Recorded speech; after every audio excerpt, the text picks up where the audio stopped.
እግሩ ስር ወድቄ እንደለምን ነው ይፈልጋው? ትለምኛለሽ ሰላም ትለምኛለሽ። ካሌብ በቃ ስለ ትምህርት ምናወራው ነው ያቁ። አንተም ገብተህ ትምህርትን ተማር። እኔም ደግሞ መጻፊን የሚያሳትሙኝ ሰዎች ሂጂ ላግኛቸው።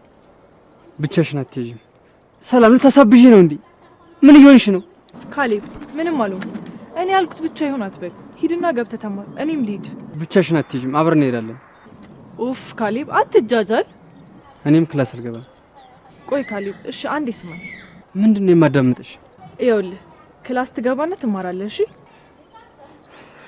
ቆይ ለምንድን ነው እንደ ህፃን የሚሰራ ካሌብ? እኔ ነኝ እንደ ህፃን የሰራራኝ? ለምንድን ነው የራስሽን ስሜት ብቻ የምታዳምጪው? ለምንድን ነው በነገሮች ችክ የምትዩ? እኔ ነኝ የሰውን ሀሳብ ማልሰማ?